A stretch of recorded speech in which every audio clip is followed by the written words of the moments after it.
Hi, I'm David, and welcome to the Datasaurus-Rex podcast, where we interview data visualization experts and get to know them and their data vizzes that little bit better. By the end, you should learn some new skills and get inspired to enhance your own data viz game. And today's guest is a very special one. It's Andy Kriebel, who you probably know him as he's a legend in the data viz community. And I guess the top three things I know him for are the Tableau Zen Master Hall of Famer. There's only 4 of those in the world. He's also the head coach at the data school, the Information Lab, and he's probably very famous to a lot of you for the creator of Makeover Monday, which is an awesome data visualization community project which has been running for many years and helped many people up their data viz game. But I won't steal all his thunder. So, Andy, welcome. Is there anything else I've missed? Would you like to?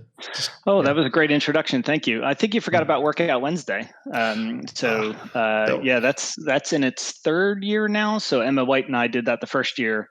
And previous to that, we called it the Data School Gym because internally we would post challenges to each other. And I was like, well, why don't we share that with the community and see what happens? So Emma White, who also works with me at the Information Lab, I asked her to partner with me on that in the first year, but some other people run it now. So.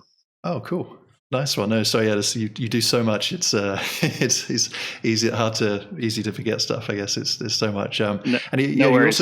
And you've also written a book, right, or a couple of books? So, yeah. So Eva Marie and I wrote a book about basically it's called Makeover Monday, but it's not really about. Don't think about it as kind of a before and after of the visualizations. It's more what are the lessons that we learned or that we can share with the community based on a year into the project. So we used to write blog posts every week that had kind of a lot of details about, what are we seeing? What are people doing well? What could be improved? And we basically turned that into a book. Wow, that's amazing. I've got my signed copy with me, and I love it. It's very, very insightful. So thank you for that. Okay, so for the listeners today, anything we talk about, I'm going to put in the show notes or video description below, so you can follow along. And also, this is going to be a little bit different. So because Andy's such an established pillar of the data viz community, we thought we'd spice things up and make this an Ask Me Anything or AMA with questions from the community. So I'm going to get through as many as we can in the time we have, and I've looked at them and there's some really good ones. So I guess I'm a bit terrified by this. So okay, that's it's not too bad. Don't worry. Well, let's dive in. So the first one is actually, I guess, a bit of easing you in, and it's from Eva Murray or Try My Data on Twitter, and she asks. What's the most valuable decision you have made during your Tableau career that has helped you gain the skills that you now have? I think blogging, actually. So Andy Cockrave has credited me with being the first ever Tableau blogger. But I did that really I actually still blog for selfish reasons, and I do it so I don't forget things. So when I learned something, I blog about it, and then I can look it up later. Because you're constantly learning in Tableau. Every day I still learn something new. And that's one of the things I love about Tableau is there's so much that you don't know that you don't know. And that's kind of been my journey the whole way is if I learn something, share it with the community, but write it down for myself, really. People just happen to read it, which is good. And now actually, Lorna Eden and I, we alternate weeks and we record videos every week. It's Tableau Tip Tuesday, and I post those up to my YouTube channel. And that's been a great way to sort of share. When I started doing the videos, actually the engagement and the usage of the tips actually increased quite a bit. So I used to just write them step by step, all the screenshots, and I was like, God, this is taking me a lot of time. So I decided let me just do videos. I never edit them. So if I mess up in the videos, I mess up in the videos. And I've had some feedback from people to say, oh, that's pretty cool that you do that. But I think certainly blogging is definitely one of the best decisions I made. That helped me get a bit of exposure, kind of build my brand. I never knew kind of what a brand was, and that wasn't the intent for doing it. But it's really helped people get to know me, and allowed me to share with the community. No, that's awesome. And I guess if you understand something and can explain it to other people, it makes you sort of break it down in your head, so you better understand it yourself. So. Yeah, and that's something we make the data schoolers do. So, we don't make them. We encourage them to blog every time they learn something, because if you have to explain it to somebody, especially somebody you're not talking to, then you're going to actually probably learn more than that other person will. Yeah. No, that's brilliant, and I can definitely agree with the whole blogging kind of thing. I did it many years ago, and I've benefited as well. So great tip there. From a branding perspective, and thinking about it. And when I make my own videos, but I do edit mine, but it's probably because I make too many mistakes. but yours are much more professional than mine. So, thank you. I think, and I also hear a lot of people say, well, there's tons of blogs out there now. How am I going to get lost in the sea? And that's not why you should blog. You shouldn't blog for other people. Blog for yourself. Totally. And it's there are other benefits, but do it for you. Yeah, that's a great, very altruistic but beneficial thing for everyone. I like it. Okay, cool. No, okay. So hopefully we'll see a lot more blogs come out after this podcast goes live. This is that was a nice little softball question to start as well. So thank you for that. Yeah, thanks, Eva. Okay, so next up is from Visual Sing. And they ask, if you had to repeat your journey, what would you do differently to accelerate your learning? Oh, that's a tough question. I don't know if I feel like I really pushed myself a lot already. I've probably used Tableau. You're no Slack, So I started using Tableau on April 11th of 2007, and I've probably used it almost every day since then. If I had to push myself more, was the question just related to Tableau? Okay. If I were to, so let me think more about, I don't know if I could have pushed myself much more with Tableau. That's a bit of a tough question, but around data visualization, I think I could have, there actually wasn't a lot of content out when I started. So I read Stephen Few's books, which were fundamental in my understanding of kind of best practices. And as more and more books came out, it got harder to keep up with them. I wish I read more would probably be the one thing, because I take a lot of what I learned in those books and incorporate it into the teaching that I do at the data school. I try to pass that knowledge on to other people. Nice. Okay, no, that's a good tip, and there are so many great books out there. There are too many. Yeah. But I think that's the great thing about data viz. It's now such a field, or it has been for a while now. It's so rich, and there's so many great bits of content out there, whether it's books, courses, websites, whatever. And it's a catch-22, because I also need to switch my brain off and get away from this occasionally. So when I do read, I actually tend to not read books about data visualization. So it's, I want to read more, but I also need to make sure I'm not only focusing on that. So I like reading a lot of nonfiction books, books about running and ultra marathons. And have you ever heard of the book Pentagon's Brain?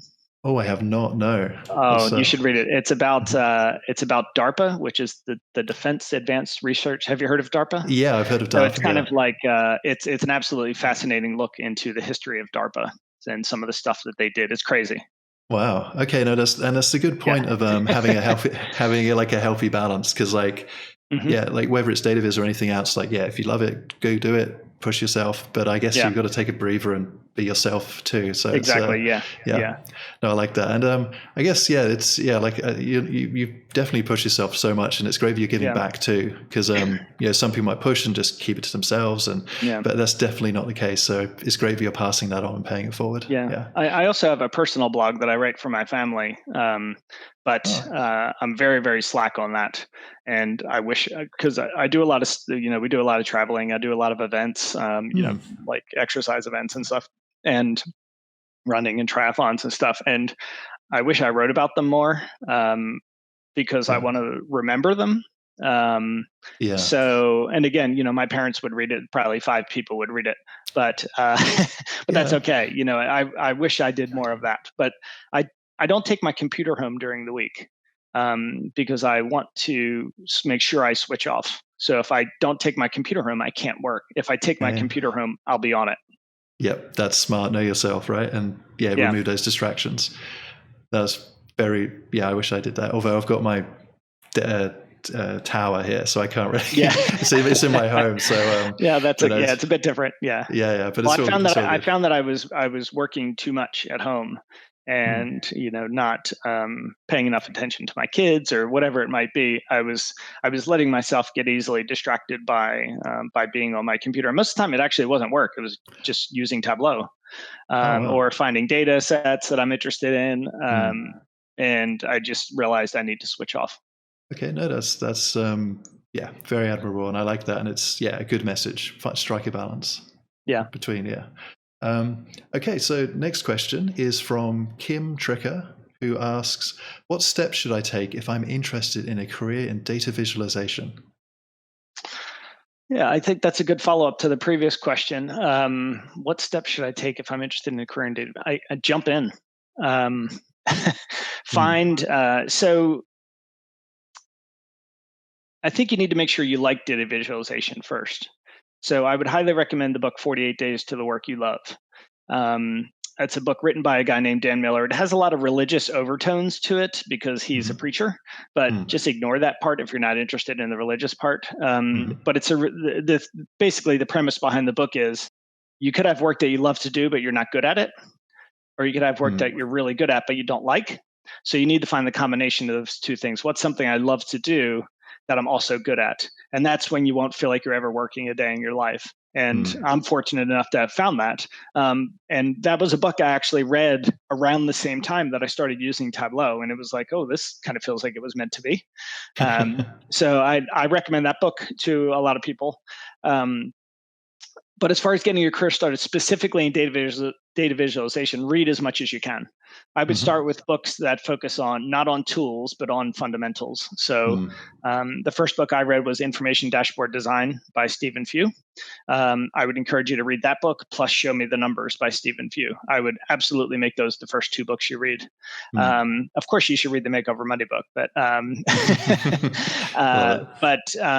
I would also read Storytelling with Data by Cole Knaflic. Yeah, that's a great book for that's tool agnostic, which is great.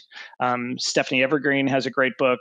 What are some of the other ones that I would recommend? And then, of course, there's Tableau focused books as well. But I would focus on books that are related to data visualization first. Yeah, no, I like that. Get the fundamentals done, then use the tools or find the tool which works for you. Yeah. That's very wise. And again, I guess I can ask you this because then it won't be a shameless plug, but like also, do you reckon applying like what you're learning in a kind of community environment, like maybe like Makeover Monday, it helps too? Absolutely. Absolutely. Yeah. Because if you don't apply it, you're not going to really know. I don't think it'll make as much sense. Now, Stephen Few's books are very, very clear, they're written in a very simple language that's easy to understand. But if you don't practically apply it, so for example, what if you're in a lecture about mathematics and you just listen to the lecture? Are you really going to learn it? No, that's why they give you homework. And that's why you should do extra work if you're struggling. It should be no different with data visualization. If you want to get good at it, you have to practice. Yeah, totally. I learn much better by doing than just reading, or like a combination. Yeah, most people do. Yeah. And that's one of the reasons we do Makeover Monday is to give people already clean data sets and let them look at the original visualization, think critically about it based on the stuff that you should have already learned by reading those books, and then think about your visualization, think about your design process, and then create something a bit better. And hopefully that process helps people develop. And we're seeing tons of people get jobs because of the profiles they're building on Tableau Public through Makeover Monday. So you're saying like we keep a list of that. That's awesome. So you're saying like, the employer goes to like their Tableau Public profile and just sees how they're getting better and better, or just sees their great work, and they're like, because I think often people say they're good at data viz, but if you can actually show them too with a real living, breathing portfolio. Well, think about if you're a graphic designer. Does anybody ever ask you where you went to school? They really don't care. They want to see what you've done. So why is data visualization any different than that? It shouldn't be. It's just graphic design on a computer with numbers. It's the same thing. And I also encourage people to never delete anything from their portfolios, because you want to be able to show that progression of work. Don't keep just your 10 best things on there. Keep everything that you've ever created on there. Like, for example, this week on Makeover Monday, we're actually making over one of my original, one of the very first things I published up to Tableau Public. And it's terrible, but I leave it on there because it shows the progression of my work. No, that's really humble and inspiring too, because it's kind of like, you've got to come from somewhere, and I guess it reminds others. But you see that progression. So that's what I'm hoping people get out of that is, yes, I've been doing this a long time, but I was a beginner as well. Yeah. I think that's one of the interesting things I've found, or one of the reasons I've done the podcast, is a lot of people see these great data visualizers in the community and go, "Oh, not where I can never get to that stage." But when we just chat, they always say, like, "Look, I started somewhere. I just threw myself in." Yeah, like they're they're just normal people who just apply themselves a bit more, and anyone can do that. So it's good to hear you're saying you weren't just born like amazing at data viz. Yeah. One of the things I did this week is I recorded actually my whole process of building my visualization for Makeover Monday, but I did it in Tableau 6 because that's the version that we had used, or that I had used, of the original visualization. So that was a really interesting experience. It crashed a few times. I couldn't do the data prep, so I had to pull up Tableau Prep to get the data ready, and I still got it all done in just over an hour. But it was a really fun exercise. I hadn't used it in probably since then. So yeah, that's a good point. Because Tableau's definitely come a long way since version 6. So it's good you set yourself that challenge. The same. Yeah, it's completely different. Yeah. That's great. Perfect. Okay, so let's go to the next one. We've got Sarah Loves Data. Hey, Sarah. Sarah Bartlett. Yes. She's I think she's being a guest on the podcast. That's all good. So she's asking, this is a good one. What is your favorite all-time Tableau viz? Not by you. Well, I wouldn't say any of mine are my favorites anyway. That is like an impossible. It's like picking your favorite child. Ooh, It's. I actually try to go onto Tableau Public every once in a while and look through the people that I follow and try to bookmark some of their visualizations.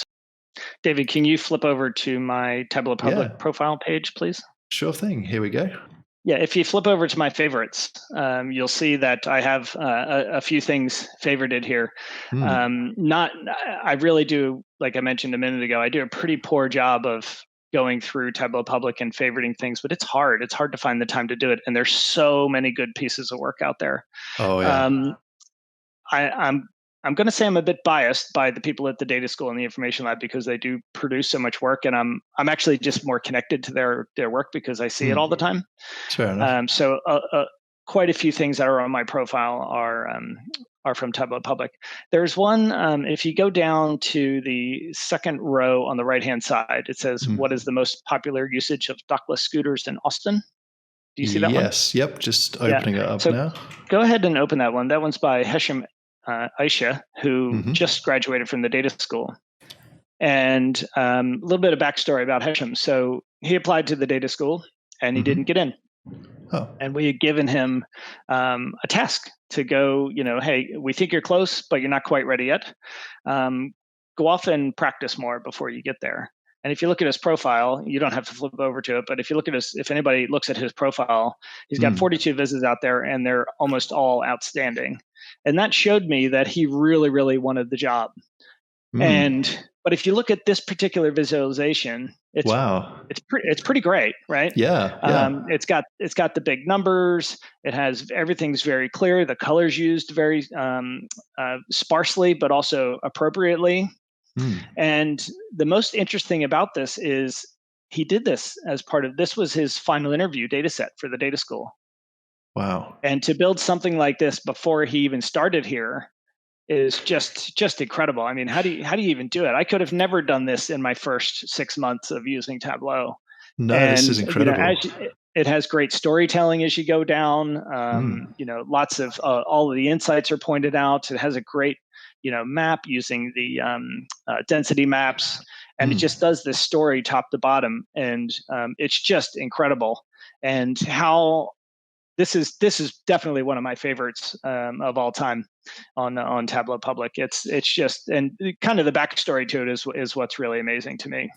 Yeah, no, I'm inspired by it. I'm going to have to definitely check this out in more detail afterwards. But yeah, first glance, amazing, and it's made even more incredible by that story you've just told, where he didn't just give up and didn't go, oh well, he really applied himself, and this is incredible. Yeah. Wow. Okay, no, that's great. Thank you. If people are interested in sort of the kind of work that I like to look at, just go to my Tableau Public profile. Really, anything by Adam McCann is going to be fantastic. it's the work that he produces is just incredible. Actually, and I also have bookmarked.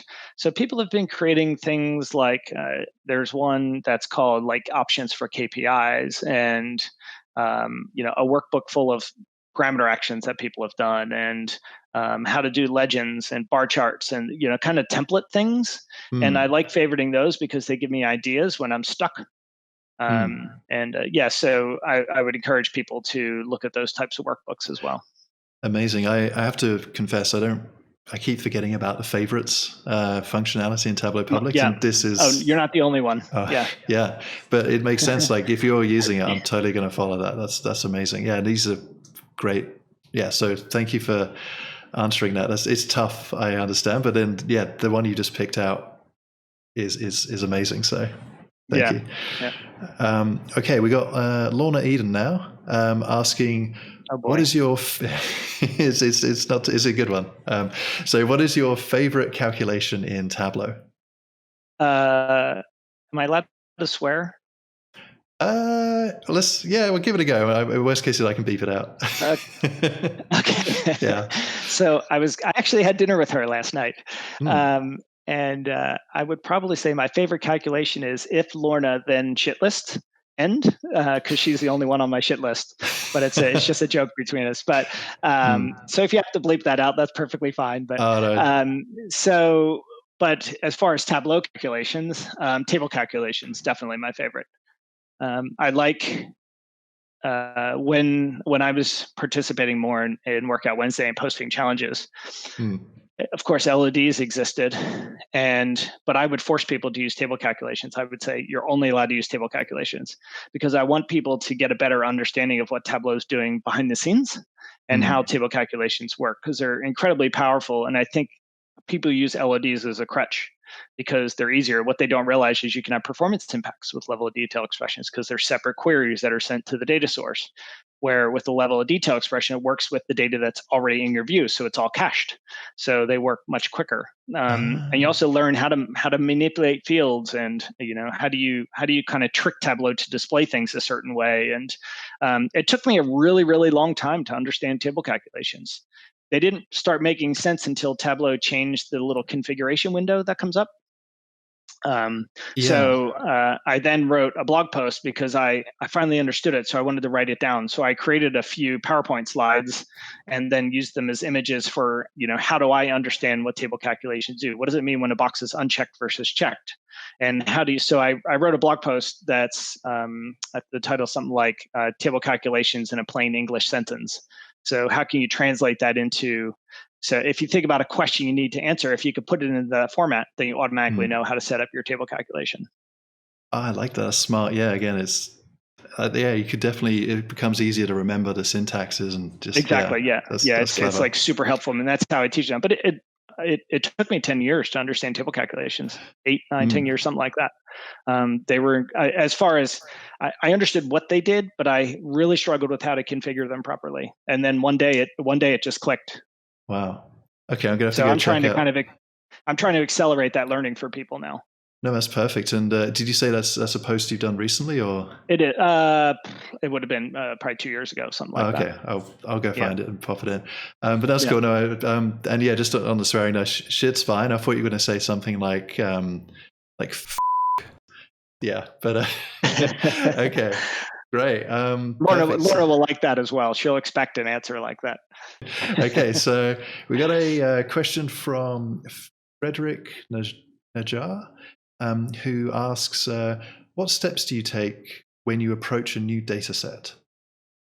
Oh, that's great. That's a great question. I wrote a blog post about this. Sorry, I keep referring to blog posts, but I wrote a blog post on the Data School website, and I'll try to pop it over to you in the chat so you can bring it up. So I wrote this blog post on the Data School blog, but it came up because I was asked a question by the data schoolers. How do I approach designing a dashboard? Very, very simple question, but the session that I was teaching was initially it was about how do I use containers and how do I lay out the dashboard? But I thought, you know what? Before you can do that, you need to understand the data. So I've written this blog post, and I guess people can find it in the show notes here, but I basically start with questions. I connect to the data set, and the first thing I do is I create 5 tabs, and I create questions on each of those: when, where, what, who, and why. And I try to answer each of those questions with the data set. And that helps me get familiar with the elements that are in the dashboard or that are in the data set. So for example, when you're asking a when question, there's so many different ways that you can visualize time series data. So I might start with just a simple line chart.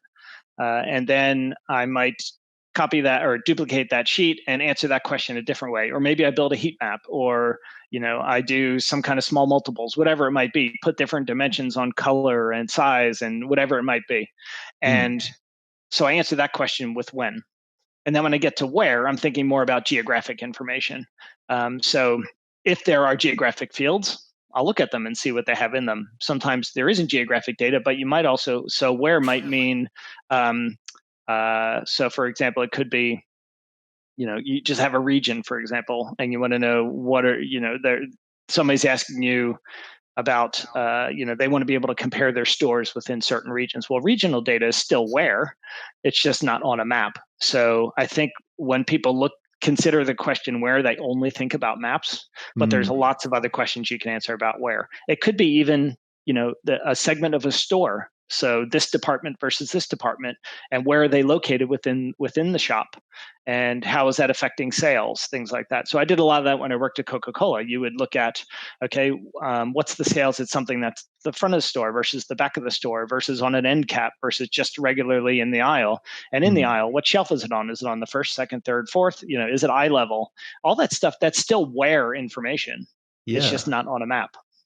No, I like that's you don't want to limit yourself. It's not just geography, it's location relative exactly. in space. Yeah. And then, the what, the who, the why. I just build lots of different charts that try to answer that question. Some of them you can't because the data's not there. Now, of course, why is the toughest one. But hopefully, as you've gone through the first 4, you start to get an idea of the why. So if you see a big spike in sales, you should be asking yourself, why is that? Dig into that particular part of the data. Is it real? If it's such an outlier, is there a typo somewhere? That sort of thing. So you can look at the distribution of the data for that point, and that might help you answer the why. No, that's really smart. And that's kind of a good framework, because I guess data can be anything, really. Like it can go in different directions, be of different topics, different formats. But I guess if you have those like 5 or that kind of structure, it allows you to at least critically think about it, who your audience is, that kind of stuff. Like this is smart stuff, and it's applicable to anything. Yeah, down just a couple of paragraphs from that, I list out, the typical charts that I'll create for each of those questions. So going back to the why, I might do scatter plots or heat maps. I'll do scatter plots if I'm looking at measures. I'll do heat maps if I'm trying to compare dimensions. And then the blog post goes down and talks about, okay, well, which of those are my favorites? And what I do is I color code the tabs that are in Tableau. I don't know if people know you can even do that. And I color code the ones that I think I might want to use in my dashboard. And then I go to that like slide sorter type view. I don't even know what that view is called. And I move them around so that they're first position. This is what I think is going to be on the upper left. I want this one, but it's probably the least important one. So I'll put it, so I kind of take all the ones that I've color coded and I put them at the beginning of that slide sorter. And it just helps my thought process, because then I know I can ignore everything else. No, that's perfect. And I think I learned that color coding tip from you, because I think it also lets you, it color codes when you're trying to do filters across different worksheets. Is that correct? So you kind of go, I'll just tick all the red ones. So, but no, that's a great process. Exactly. Like, I like that. Like fire them all out, see what works, rearrange them. Yeah. That's a great tip. And then I go into kind of the dashboard design process from there. Yeah. I know that's kind of a lengthy answer to the question, but hopefully, and then I also recorded a webinar as well. And David, I'll send you the link afterwards. But I recorded a webinar for Exasol that was it was called "Turning Big Data into Insights." And the idea there was, what is my step-by-step approach to analyzing a data set I haven't seen before? So the data set that I used was UK prescriptions in the United Kingdom. It was about 724 million records. Well, that's a lot of data. You can't look at all of it. So how do you kind of whittle down to find important information? So it goes along with that as well. Oh, I like that. Yeah. This is great. Yeah, I'll definitely put it in. I think by the end of this podcast, we're going to have a list as tall as me. But that's awesome because it's all great content. Yeah. And I've sent you that in the chat as well, so you can just grab it later if you want. Okay, cool. Thank you. Brilliant. I don't have to go researching. I like that. This is cool. Cool. Okay. Okay, we're making good time. Definitely got time for some more questions. I can go as long as you want. So It's up to you. Okay, cool. Thank you. Okay, so next one is from Paulie. What viz are you most proud of making and why? That's a very easy question. So the one I'm most proud of is the visual vocabulary that I built. That was based on almost like a chart chooser that the Financial Times has, and I was just curious if I could build them all in Tableau. So I started out on an exercise to do that, and it took me a few weeks to get it done. Some of them were easier than others. Some of them took some data prep or finding blog posts where people had already done that I could follow step by step. And I kind of turned it into this interactive dashboard where you can go through it the same way that the Financial Times has their layout. What was really interesting with that is I got contacted by somebody over at the Financial Times. They had no idea I was working on this. And they had asked me to come over and give a talk over at their office to their data visualization team. Yeah, complete coincidence. Cool. Wow. And it was the day before I was going to release it, and I showed it to them, and they were like, and I was like, oh, I hope they're not, upset that I'm kind of using their work, and and I'd asked them. I had asked them permission before, do you mind if I build some charts based on your what you've created? And they said no, they didn't mind. So I actually showed it to them in the in the session I had with them, and I got so many questions about it, and they just thought it was really cool. So that made me feel good as well. I was like, "Ooh, that's a big sense of relief." But that was a labor of love. It might not be my favorite from a design perspective, but it's certainly my favorite from the effort and the impact that it's had. Yeah, this is incredible. I've got it up on screen whilst you've been talking, and this is so cool. I haven't looked at it for ages, but I need to maybe just bookmark this because it's so inspirational. And there's a mobile version as well. I built a mobile version too. So if you look at it on your phone, it's just long instead. Amazing. Cool, man. Oh, that's going to go down too. This is great because I guess it's interactive too. It's not like, people can kind of quickly figure out what they want. Like, oh, I want changed over time, or some best practices, and then bam. Yeah. And we have them printed out on canvases here at the data school. So we have a wall near the classrooms that has them just kind of lined up across the wall. Wow. And it's really interesting to see data schoolers walk out there and look at it and say, okay, this is my data. What are the types of charts that I could, what are some of the charts that I could build? Of course, it's not an exhaustive list, but it gives them ideas, and our customers like seeing it and stuff. So. Yeah, it's very inspirational, and it just looks good too. I think it's like hitting that sweet spot. It's like helpful, and it's useful. But looking at the view count, or the view count, it's definitely helping a lot of people. So that's brilliant. Well, good, nice one. Okay, cool. That was a good one. So okay, I'm going to try and pronounce this right. So Simone Magagnini. Sorry if I've got that wrong. I do my best. Magagnini has to be something. I don't think you can't be too far off. Yeah, it's close. But I have a habit of butchering names, so it's trying. That's fine. Yeah. Thank you. Cool. Okay, so she's asking, what would be your minimum extra skill to learn to make better use of any BI tool, especially Tableau, but any BI tool will do? I would definitely say SQL. I teach SQL at the data school as well, and I've used it for a long time. And I find it a great way to explain and understand what Tableau is actually doing when it's bringing the data back into the view. So what kind of query is it running? And of course, you can see that in the logs, in the Tableau logs. But if you learn how to write SQL, I think it'll help you understand what Tableau is actually doing, especially when it comes to things like table calculations and level of detail expressions. If you learn how to write those in SQL, it'll probably make a lot of sense because they work inside out. So a table calculation first has to bring back the data. So that's a SQL query. And then once you have those results, you wrap another SQL query outside of that. And that's how you do a table calculation, or that's how you do a level of detail expression. And to me, it helps me. So if you have a nested level of detail expression or a nested table calculation, they work inside out. They don't work outside in. So it has to run the inner one first, and then it runs the outer one on top of that result set.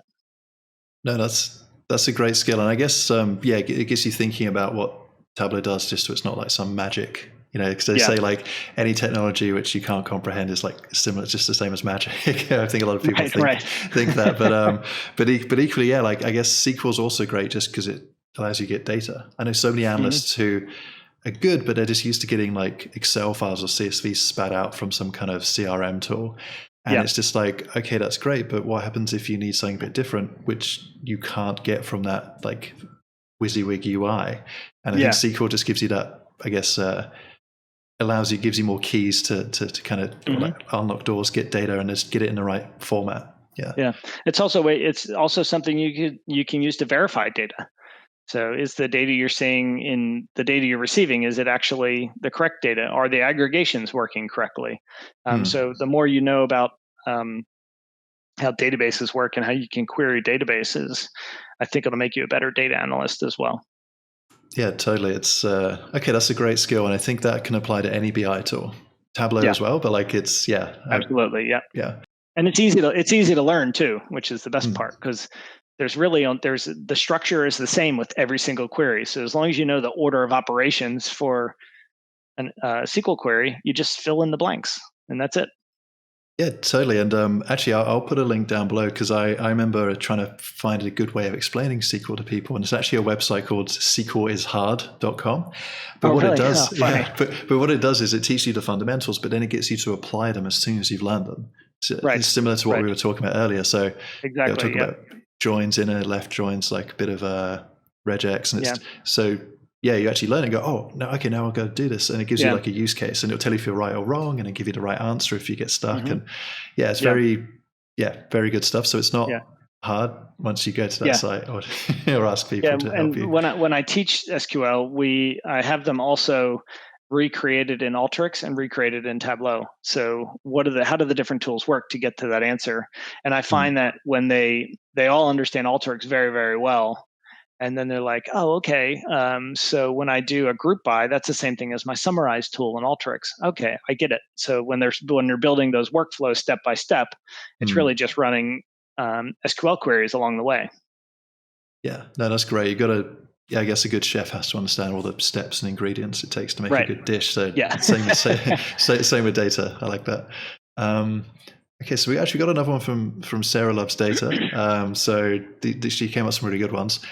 And this is interesting. So hypothetically, if Tableau disappeared tomorrow, what would be your go-to visualization tool of choice? Yeah, so it's something I've actually always wanted to learn and dabbled in it a bit, but D3 would probably be. I love the customization in it and the interactivity that it provides. The part I've struggled with is I don't really understand how to structure data within D3, and I haven't spent enough time learning it. It's something I've wanted to learn for a long time and just haven't put the time in to do it, but I should. But D3 would definitely be my visualization tool of choice. Of course, with D3, you have to know the answer before you build your visualization. Yeah. And that's the same with most BI tools. Is you need to know the answer before you can build the chart. So another option might be R. You can interrogate data relatively easily in R. I would use Alteryx a lot more to interrogate the data. The beauty of Tableau is it makes that interrogation process very, very simple. So at its heart, Tableau is a data analysis tool. It just happens to do dashboards. And it didn't used to do dashboards, which when I first started using Tableau, there was no such thing as dashboards.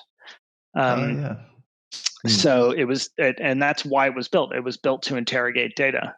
And that's why I think that's where the superpower of Tableau is. But unfortunately, it's used basically to build dashboards most of the time in corporate environments. Not enough people use it to actually ask and answer questions.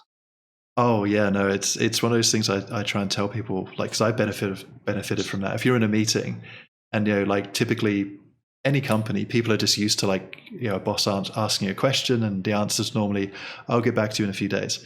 Here you do it in front of them live, and you just blow their mind, and they're like, exactly, wait, yeah, and it's so good. You can drill in too, so it's like, oh wait, but what about this? And then does that affect that? And then if you can empower them to ask the right questions, you can give them the answers and get to the real heart of the problem. Exactly. Yeah. That's what I used to do when I was at Coca-Cola. I would go with the sales teams would ask me to go on customer calls with them.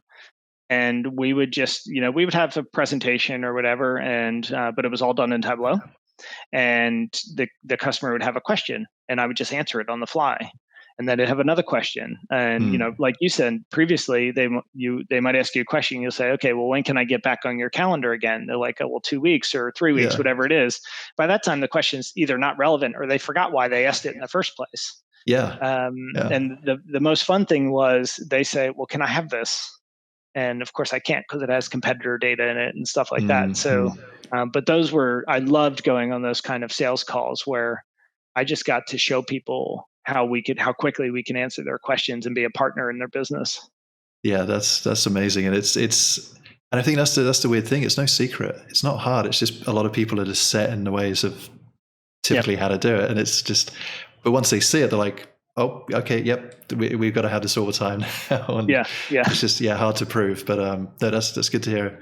I'm not alone with that, and that's cool. Yeah, brilliant. But hopefully Tableau doesn't disappear tomorrow. That'd be a sad world, but it's a good tool. So okay, so we have Romeo AI asking, how do you keep up with the latest trends and changes in the field of data visualization? Yeah, so from a Tableau perspective, I always get on the beta program so that I'm familiar with the features, because I need to be able to teach them as soon as they come out. So I have to kind of be ahead of the game from a Tableau perspective. I read a lot, so I use Feedly, which is kind of old school, RSS feed sort of thing. But I forget what the Google one was called before that. Google Reader. Oh yeah, was brilliant, and then they killed it. I was like, no, don't go away. So I use Feedly now, and you can do subscriptions and alerts and things like that. It's much harder to keep up with stuff now than it used to be, though. So I try to follow certain people because I know they're going to it's more their job to be on top of that sort of stuff. And I'll look at what they're posting. People like Alberto Cairo and Andy Kirk, that's their job, is to be on top of that stuff. So I follow them and read the things that they're posting. So it's very, very difficult to do. If there's a new book that comes out that I think might be a bit different than what I've read before, I might buy the book and read it. I always buy hard copies of books because I want to be able to mark them up. But yeah, it's a very difficult thing to do, and data visualization doesn't change that fast either. Now the tools change quite quickly, but I would say the fundamentals of data visualization don't change that quickly. So when you're talking trends and things like that, I would say it's more from a tool perspective. So I also dabble in Power BI every once in a while. I use it for Makeover Monday, or when we might have certain days where I make the data schoolers use it instead of using Tableau. And it's really interesting to see they've never used this tool until the morning, and they have to produce something by the afternoon. So it's a really fun exercise to learn. So I think if you're going to try to keep up with one tool that's a competitor of Tableau, I would keep up with Power BI and see what that's doing. It has a lot of great features, but again, it's a dashboarding tool. It's not a data analysis tool. Yeah. Okay. That makes sense. It's definitely on my list, Power BI, but it's just I haven't really had a need to use it yet. But it does look good, but it's always tricky. But it's good that you force yourself, because again, if I have the choice and I'm under time pressure, I'll just go use what I'm used to, and that's Tableau. Right. Like it's that's why people use Excel, right? Because they're used to it. Yeah, but I guess like if I hadn't made that pivot to use Tableau, I'd have been stuck in the old ways. So I guess I should think about trying other tools. And worst case is what, like, you appreciate Tableau more, or you go, oh, actually I can do this thing which Tableau can't in Power BI, and it's I guess it's win-win. I guess You have to find ultimately what's right for you and what's going to help you get your job done successfully, and hopefully you enjoy it at the same time. Okay. Oh, we got another one from Eva. Try my data. And this is often something which people don't think about, right? At least don't too much until I started doing it in the data viz world. Here's the question. What is your approach to networking, and has it changed over the course of your career? I hate networking. I hate LinkedIn. I get requests on there all the time. I don't know how people use LinkedIn. It's just lots of noise to me. I think it's something you have to do, though. I think it's changed. My career has changed a bit, though. So I used to have to do more networking because of the roles I was in. Now I don't really feel like I have to as much. I don't have to force myself to do it.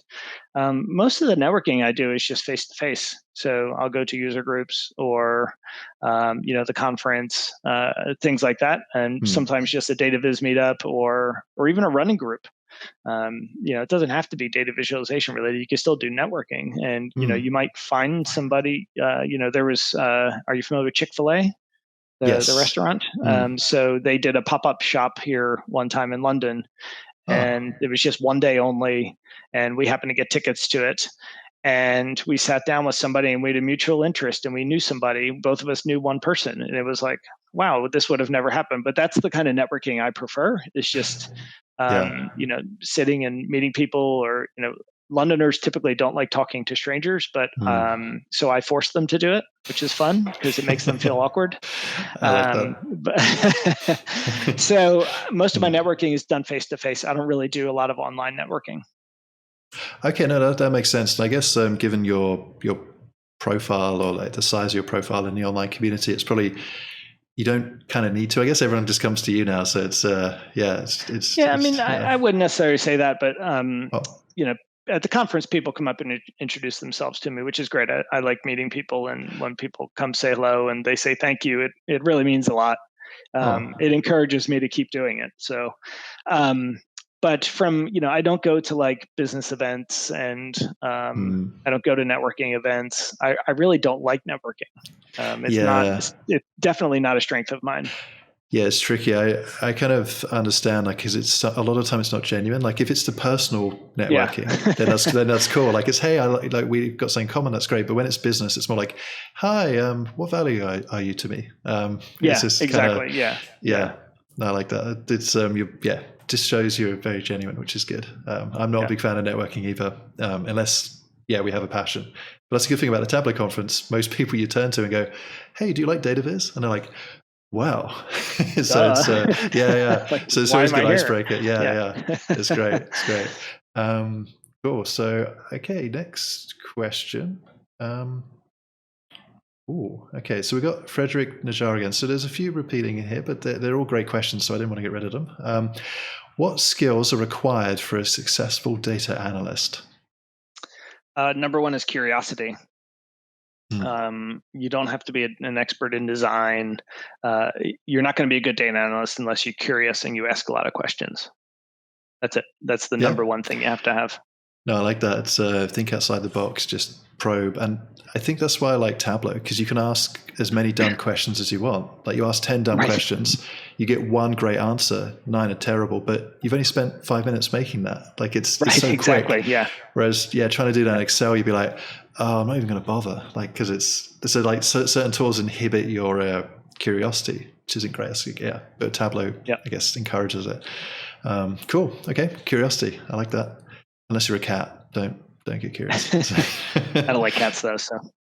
Fair enough. It's I would like them more, but I get allergies, so we got a weird relationship. They're generally angry as well, so. Yeah, well, they want stuff. It's like, hey, I'm just gonna sit on your lap because I want petting, and you're like, would you come on my lap if you didn't want petting? Nope. Yeah. So it's great. Okay, so next question is from Data Transviz, and they're asking, how do you get the right questions quickly without knowing who your audience is for a data set? I think that goes back to the question that we answered before about what is the kind of step-by-step approach to a new data set. I would approach it the same way as that last one. You have to, if you don't know your audience, you have to first understand the data. And if you don't have any audience, then you have to make sure you find kind of that happy medium between too complex and too simple. So hopefully, as you're going through and asking those questions, you can sort of figure that out. It's a really tough question to answer, but ultimately, if you don't know who your audience is, you got to go find out. Yeah, I think that's why I kept it in there, because it is. Because I was just thinking, like, if you don't know who your audience is, why are you kind of making it? Unless you are your audience, but it's just for your personal learning, right? Yeah, but it's kind of like if you don't know the audience, you can't figure out the message or what's going to be useful. So okay. Yeah, if you don't know the audience, you don't know what questions they want answered. And when I am speaking to a stakeholder, I don't let them tell me what they want to see. I let them tell me what questions. I ask them what questions they want answered. It's just flipping it, or it's a slight different in the way that you phrase it. But if you just say, what questions are you trying to answer? And then they have an expectation when you bring it back to them that these are the questions you focused on, not just some random thing. I never let people tell me how to design things. Yeah. If they start to try to, I'll say, you know what, this is my area of expertise. Just tell me the sort of questions that you're trying to answer with this data. So basically, why does the project exist? Yeah, like, because it must be trying to answer something, not just I want this specific thing. Otherwise, they could build it themselves if they knew. Yeah, but it's interesting. I think I brought this up on previous podcasts. It's kind of like the Henry Ford famous quote of, like, back in the 1900s, if they asked people what they wanted for transport, they just say faster horses. But I guess the real question is, I want to get from A to B quicker. So then he kind of created the car or the automobile. Right. So it's So it's no, I like that. It's a good answer. So yeah, I was curious to see how you answer that one. Okay, answer that question. Okay, this is a good one.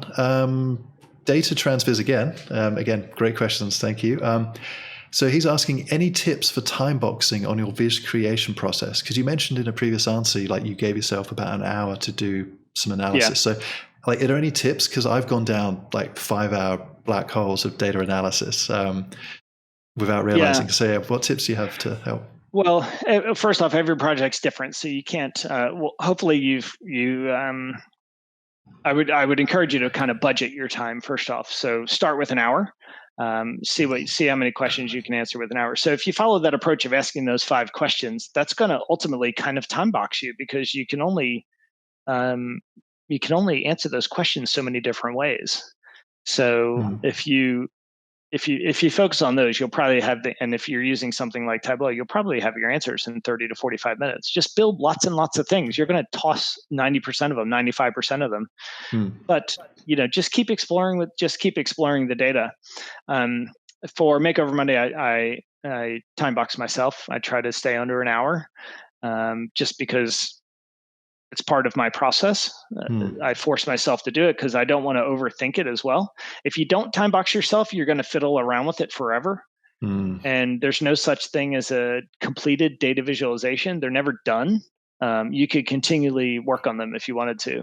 So you have to just say, you know what, this is my deadline. When I get to this point, I'm going to be done. No, I like that. It's kind of an often used quote in, like, when building products, it's like, done is better than perfect. It's like, because like, you can keep polishing it, but if no one's going to use it, because you're like, no, I'm still finishing it. Right. It's, like, it's minimal gains at that point. Yeah, I guess there's probably some graph where it's like, diminishing returns to the point of nothing. And that's a good point. I've got to keep putting that into my head. That's cool. This is great. Okay, so we've had lots of great questions. I'm going to just end on this one because we're nearly out of time. Matthew Spurdle asks, what is your favorite Oreo flavor? And fun fact, I didn't actually know Oreos had other flavors until just now. Yeah, so that's a good question. I don't know why he would ask that question. I'm not quite sure what he knows about me, but I eat a lot of Oreos. So here in the UK, you can buy them in like a log, where there's like 12 or 13 of them in a pack. Oh, wow. And I only ever buy double stuff, because I think if you're buying the single stuff, you're kind of cheating yourself.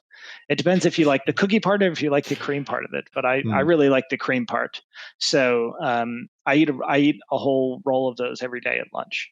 It's kind of gross, but I'm like totally addicted to them.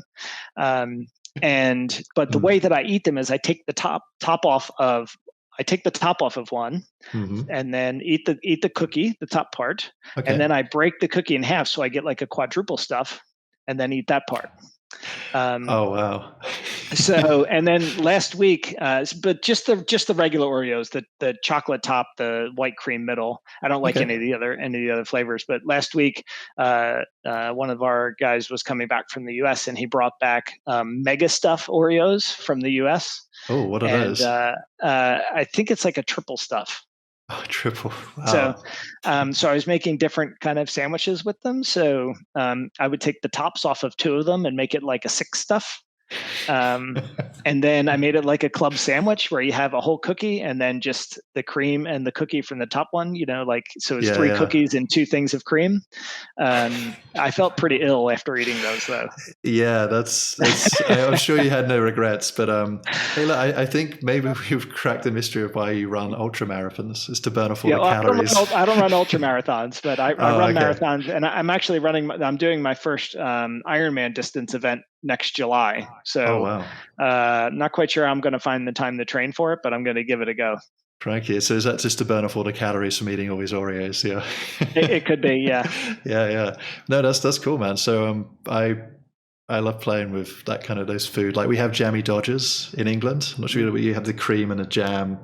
I guess it's like a weak imitation of Oreos, but like when I was a kid, I used to peel a bit off, put it on top, and try and make a mega one. But that's awesome. I like gelato better than Oreos, though. So when my family was in Rome, was it last summer? I think it might have been.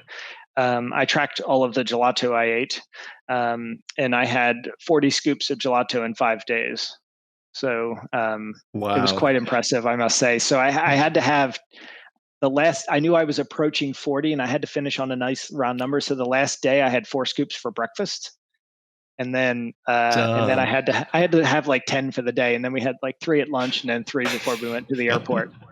That's impressive. I can only imagine the sugar crash after the sugar crash. I marked all the places on Google Maps and everything. So I have their geolocations and rated them all and the flavors I ate and stuff. So oh wow. Yeah. Is there like a database around that, or is that just your personal? Well, I gave it to Pooja Gandhi and Adam Crahan. Because they do that. They do that Duo Dare or Dare Duo, and they never did anything with it. So I'm going to have to nag them about that again. I would love to see that data because I'm a big gelato fan too. So I'll have to get some tips. Yeah. Okay. Brilliant. Okay. So yeah, that's it for now. We've had so many great questions and also so many great answers from Andy. So yeah, thanks for being on the show. It's great to have you here. Yeah, thank you very much. I appreciate asking. This was a really fun format. I'm glad we thought of it. It was something a bit different. Yeah, totally. And I think it's pushing me. I need to spice up the questions, I think, for the next few podcasts. So but these are all great. So yeah. Thank you for that. Cool. So yeah, all the links will be below. And if you haven't heard of Andy, go follow him. You'll get so much out of like your just data viz game and how you think like about approaching data visualization problems. And he's just a nice guy too. So it's always good to have better people in your life like that. So, that's very nice of you. Cool. Thank you. Okay. So yeah, that's it for this episode. And thank you for listening. Okay. And look, if you're new to the podcast, consider subscribing to stay up to date on all the latest episodes. And also visit Datasaurus-Rex.com/welcome to see all the other data visualization content we have to help you out. Until the next time, thank you for watching. And thank you, Andy. Thank you. Cool.